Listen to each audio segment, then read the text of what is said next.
Steve's travel blog. Kazakhstan is a huge country full of interesting things to see and do. It is an excellent destination for those who love swimming and visiting water attractions. There is a beach in Astana that's unlike any other. It's indoors. It's inside the Khan Shatir, a huge shopping and entertainment center. Although it isn't as big as some beaches, it always has a warm tropical climate, even when it's minus 30 degrees outside.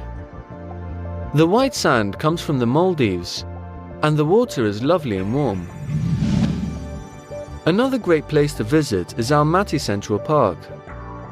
It is home to the amazing Aqua Park, an excellent place to escape the summer heat.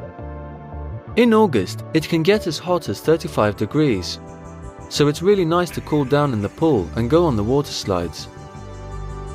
If you want to go somewhere really different, then you should visit Chunza.